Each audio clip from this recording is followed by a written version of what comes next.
The program in the fellowship has definitely changed. The program in the book has never changed. Let's go to Roman numeral 20. Let's see how effective this thing used to be when the program in the book and the program in the fellowship were the same. So while the internal difficulties of our adolescent period were being ironed out, public acceptance of AA grew by leaps and bounds. For this, there were two principal reasons: the large number of recoveries and reunited homes. Now, these made their impressions everywhere. Of alcoholics who came to AA and really tried, 50% got sober at once and remained that way. 25% sobered up after some relapses, and among the remainder, those who stayed on with AA showed improvement. Other thousands came to a few AA meetings, at first decided they didn't want the program, but great numbers of these, about 2 out of 3, began to return as time passed. Now, if my math is correct, that's 75% of those people who came to AA in the early days and worked the program that's in the book stayed sober eventually. I don't know in my area, I don't know what it's like in your area, but we can't talk about 75%. We can't talk about 50%. We can't talk about 25%. I doubt if we could talk about 10%, truthfully. And the reason for that, I believe, is that the Fellowship of Alcoholics Anonymous got away from the program that's in the book called Alcoholics Anonymous, and that worked. And so what we're going to do this weekend, as Charlie said, we're going to talk about the fellowship that's in the program called Alcoholics Anonymous. And we're going to ask each and every one of you to go back to your groups and listen to the conversation that you hear around the tables and see how closely it tallies with the program that's in the book called Alcoholics Anonymous. And if it doesn't, we suggest you do something about it. That's our charge to you this weekend. You know, a lot of we older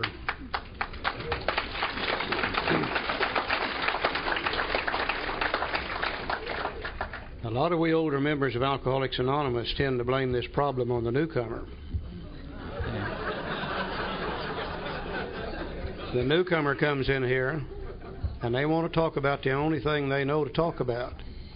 And too many of we older members have said, well, we can't identify with those people anymore, so we're just going to stay home. And we've abdicated our responsibility for Alcoholics Anonymous. We've turned it over to the sickest of the sickest, who are the newcomers. And then we stand back and say, look what they're doing to our AA. Now, I think that's our responsibility, to be sure that every newcomer that walks in the door, we tell them that stuff you've learned, wherever you learned it, is probably good information, but that is not AA information. Here's AA information. And we start talking about the program of recovery in the book Alcoholics Anonymous.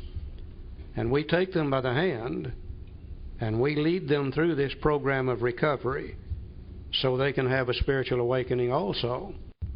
I think they call that sponsorship. And that's sorely, sorely lacking in AA today. But I think that's our responsibility. It's not the responsibility of the new people. It's the responsibility of we older members. And we need to stand up and stand pat and insist that in our meetings we talk about alcoholism, recovery therefrom, the program in the book. And I'll just bet you we can see more people recover from alcoholism. Probably never will get back to 75%. But we can certainly do better than we're doing today. Now, we're not going to preach anymore. That's all the preaching for this entire weekend, I guarantee you. Hope you don't believe that. Now that we know a little bit about the history, let's go back to the table of contents. Let's look at it for just a moment. And let's see if we can't see the same pattern in this book that the first 100 used. Do all of you have one of these little folders like this? Okay, we're going to put a picture up here on this screen, and I know some of you will hardly be able to see it at all from its location, but you'll have a picture in that book which will match it if you can't see it. You know, I'm in the printing business, and I have been all my life, and I print books like this. I've been in conversation with many people on how to lay out a book.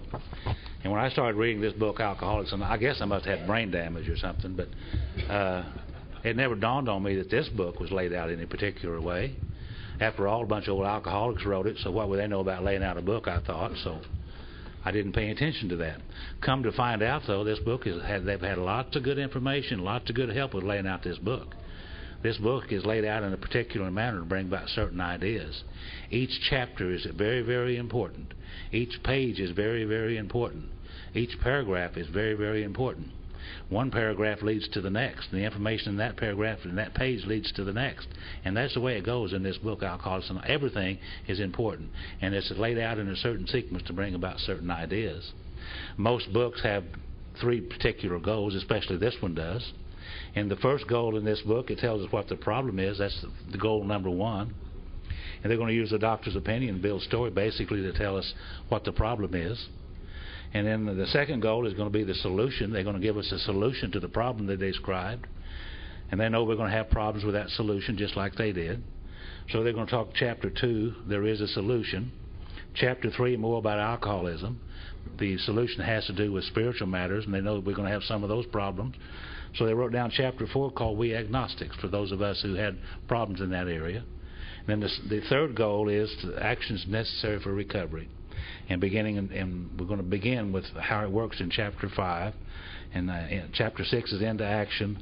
Chapter 7 is working with others. So this book is laid out in particular reasons to bring about certain ideas all the way across, all the way through the book. And that helped me in study the book.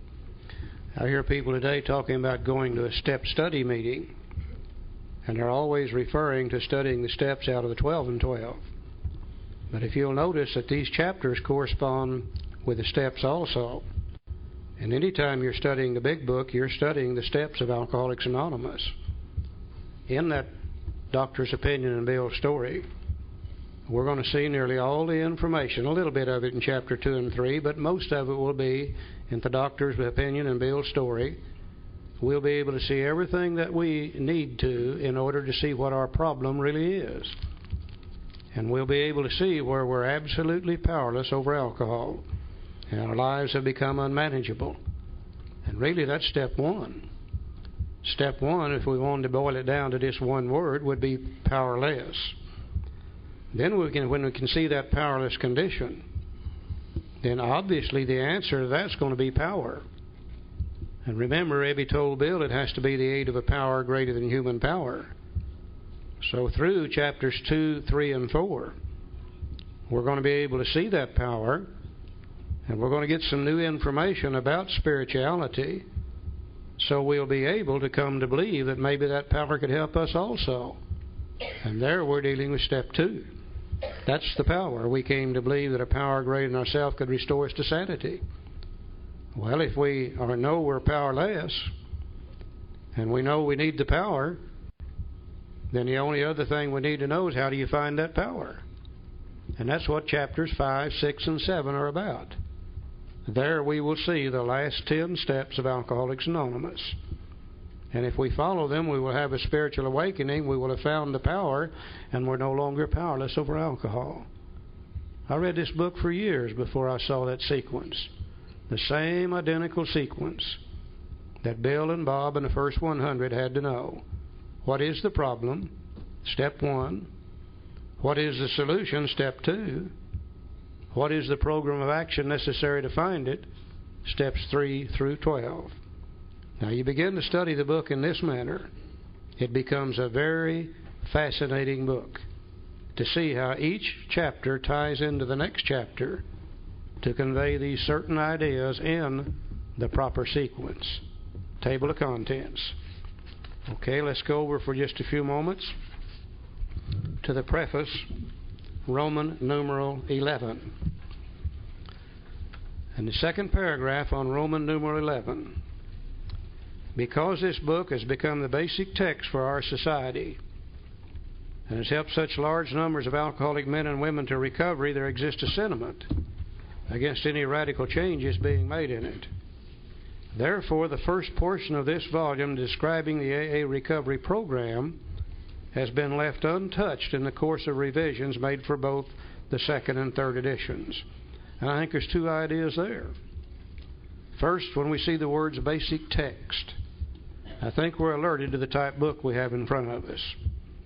All kind of books in the world today. You've got novels written on fact, novels written on fiction, biographies, autobiographies, concordances, many kind of books. But we also have a book called a textbook.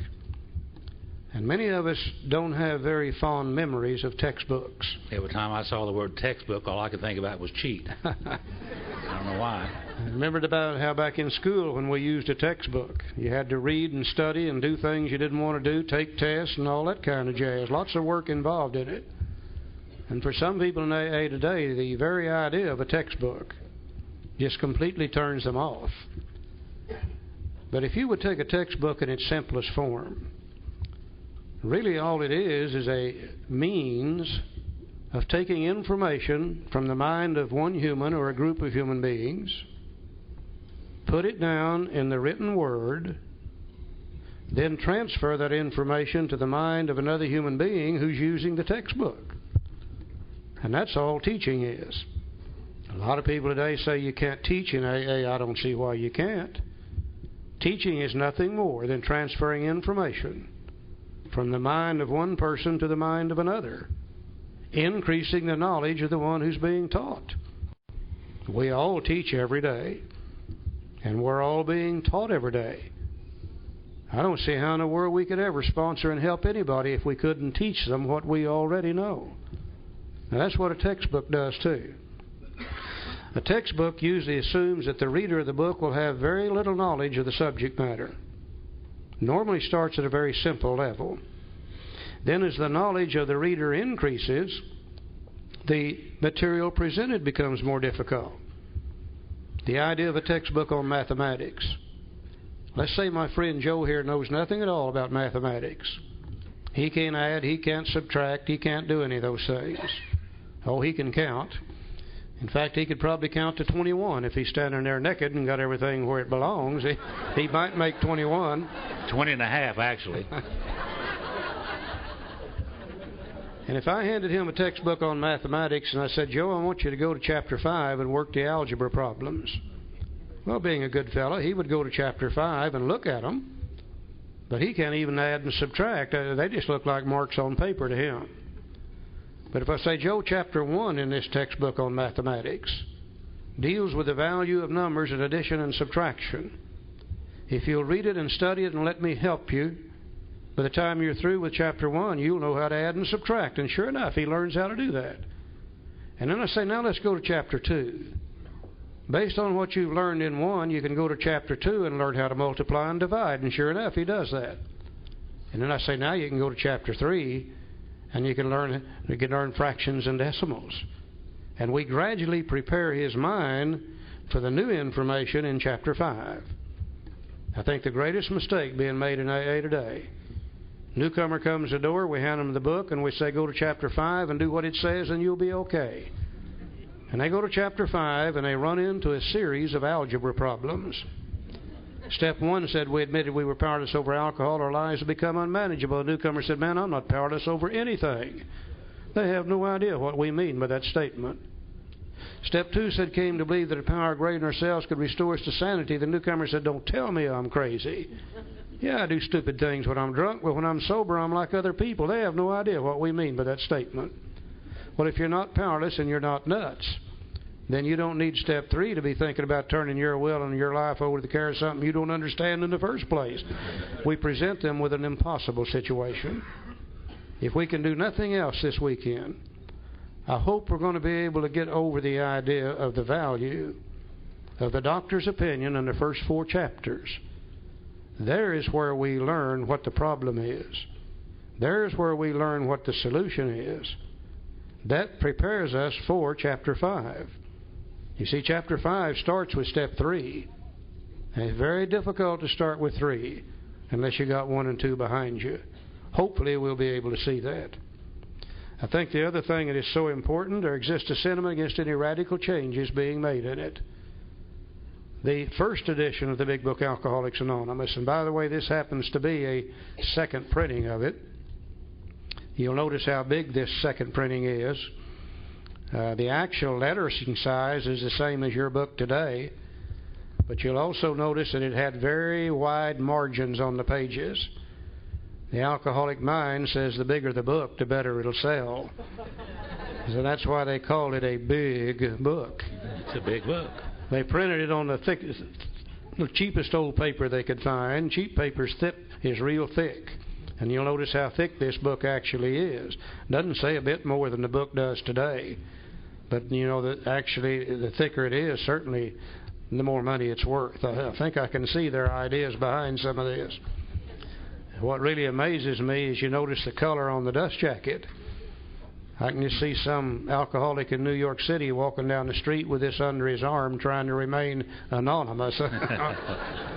The brighter the color, the quicker it catches the eye and the better it's going. I can see Bill Wilson all the way through this book. Real calm. The first printing came out in 1939. By 1955, the fellowship had changed. The stories in the back of the book were there for the newcomer to be able to identify with. In 55, since bottom had come up, age had come down, more and more women coming in, they said we need to change those stories in the back of the book. So in 1955, they deleted some stories, added some more, came out with a second edition, but the recovery section remained the same. 1976, they did the same thing. Deleted some stories in the back of the book, added some more, came out with a third edition, but the recovery section remained the same. And I think what's so important for me today is whether I'm reading a first, second, or third edition, we have never changed the recovery section. I wonder why we've never found it necessary to change it. Because it works, doesn't it? Yeah, you betcha. And why does it work? 3 reasons, I think. Alcoholics haven't changed a bit. They still get drunk. They get in jailhouses. They get in divorce courts. They get in knife fights. They get in gun battles. They get in car wrecks. They get in penitentiaries. They get in cemeteries. They're still doing the same fun things today they did back in 1939. Haven't changed a lick. Alcohol hasn't changed. The names have changed. The bottles have changed. The colors have changed. But alcohol is the same thing today it was in 1939. Human nature never changes. It's the same today as it was in 2,000 years ago. And that's what this book deals with. It deals with alcoholics, alcoholism, and human nature. Therefore, we've never found it necessary to change it. I think that's probably one of the greatest miracles of Alcoholics Anonymous. You know how we love to change things. Everybody that's ever read it certainly has rewritten it at least twice in their minds. Collectively, though, we've never found it necessary, Joe. Let's go forward to the first edition, Roman numeral page 13. He said we, and I think that's probably the largest word in Alcoholics Anonymous. We can do what I can't do. We of Alcoholics Anonymous are more than 100 men and women who have recovered from a seemingly hopeless state of mind and body. They're already beginning to tell us again what the problem is. It's a seemingly hopeless state of mind and body. And a little later on tonight, we're going to separate those two ideas, the body from the mind, and to talk about them in great detail. And it says to show other alcoholics precisely how we have recovered is the main purpose of this book. You notice that the word precisely how we have recovered is in italics. Charlie would have you to believe that it's squiggly writing. It isn't. It's italics. Squiggly writing. Yeah. And anytime you see squiggly, he's got me doing it now. Anytime you see italics in this book, it becomes very, very important. Probably ought to read it again. And it says precisely. Later on in the book, we're going to find words such as specifically, exactly, with clear-cut directions. So this book is not a book on just about how to recover from alcoholism. This book is going to tell us precisely, specifically, exactly, with clear-cut directions on how to recover from alcoholism. And if I want to recover from alcoholism, guess what? I need to do it precisely, specifically, and exactly, and try to follow the clear-cut direction as best I can. Otherwise, I may not recover from alcoholism. I think we see a couple of things here that's extremely important. First, we are more than 100 men and women.